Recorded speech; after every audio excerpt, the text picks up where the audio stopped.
the end of this year.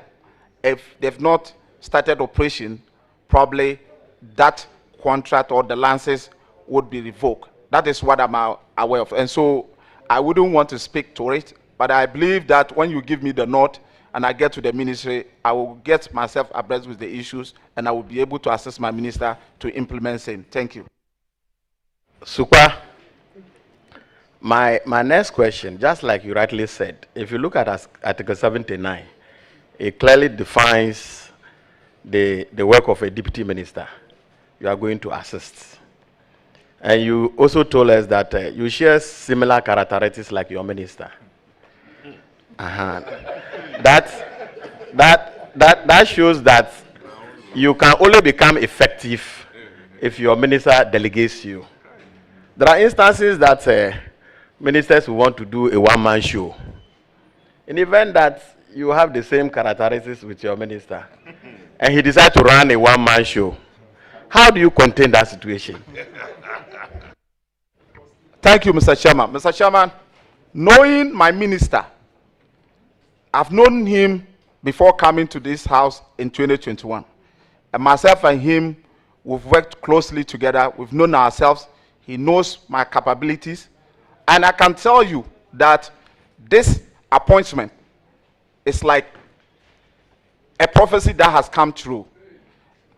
If some of our colleagues members, including your own colleague, Echo Vincent, were to be here, I remember we represent Ghana and in an international program where myself, my current minister, and some colleagues of ours, we were in India to represent Ghana. And one of our colleagues, I remember we were taking a group picture, and he looked at the two of us and told us on our face that he foresee you, Honorable Sukparu, one day becoming the vice president to President Sam George. And today, I'm not surprised that I'm deputizing Sam George. And so we will work together, we trust ourselves.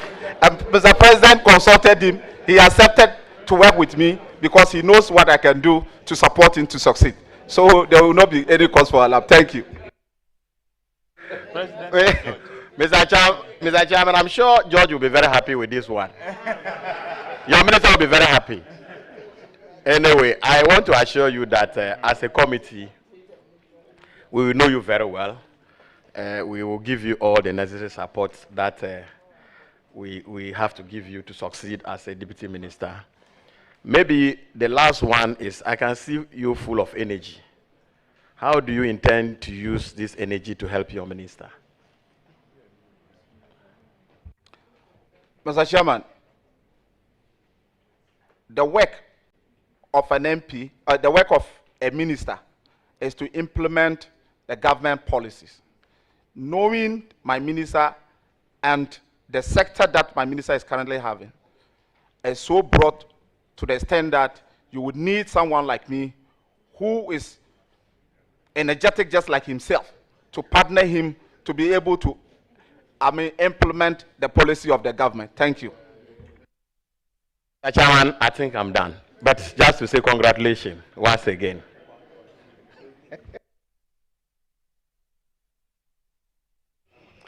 Thank you very much. You want to go?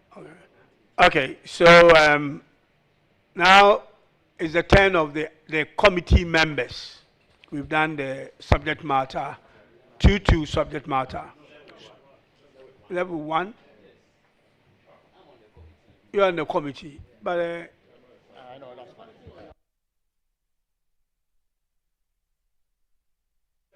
Yeah, subject. All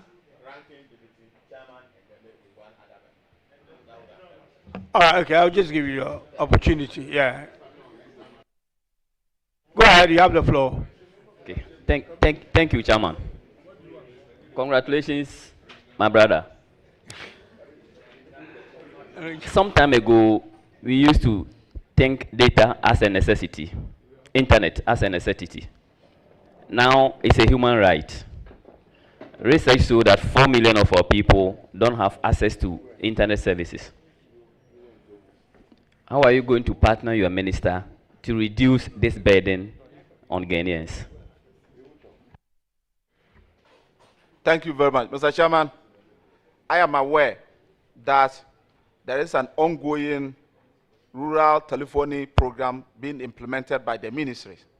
And I'm aware that about 2016 of them are at various stages. Mr. Chairman, when given the nod, I will support my minister to ensure that this particular program becomes fruition. Thank you.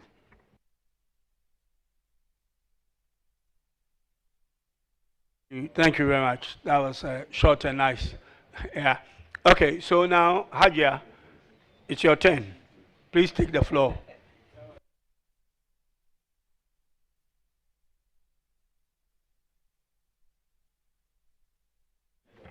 Thank you, Chairman. You see, he has already started. He came pleading, said so many things. Have you seen? Anyway. That's your son. Congratulations. He's my son. He's my son. I will not run away from that. It's a fact, and he has always acknowledged that. If I just tell him that, if I use that mantra, Bye-bye. You see, they will say that the mother even cannot speak English. That's why she's always saying such things. Let them know that I taught for not less than almost 30 years before leaving the classroom. So at least the P1 English is there and is acceptable in Parliament. Honorable Sukparu, I'm proud of you. I like the way your energy level is. And I like the way you are able to pick up and to feel free. You are just someone who is like, you go, hey, everybody. And that is very, very good. And it's good for the sector you are going to. But there is one thing I have observed. Communication goes with information. If you look at our schools today, most of our schools, they do not have the gadgets to communicate.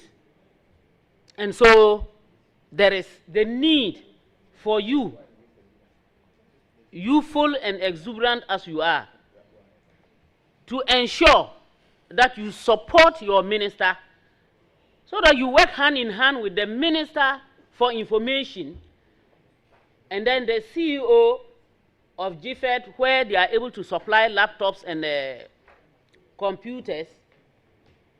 Hand in hand, you'll be able to support our schools, right from the basic level, not from JSS. Are you ready to do that? Yes, Mr. Chairman. Good one.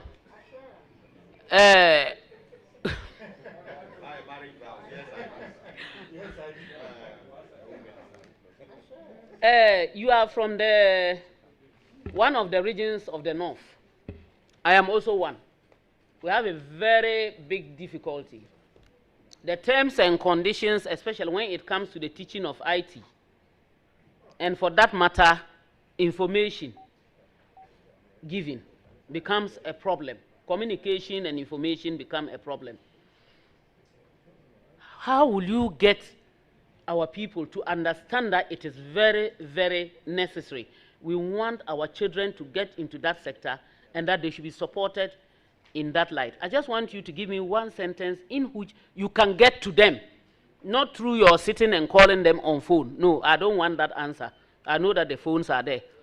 I'm not supposed to tell you what answer to give, but I'm telling you that I don't want the issue of I will call them. No, what will you do practically to make sure that they actually understand and do it? Because I know you are energetic. Tell me. Thank you, Mr. Chairman. Mr. Chairman, I am aware that as part of GFEC mandate, they are to ensure that communities, including schools, have access to RCT. And I'm aware that the current chief executive, with the directive from the minister, is currently going around the country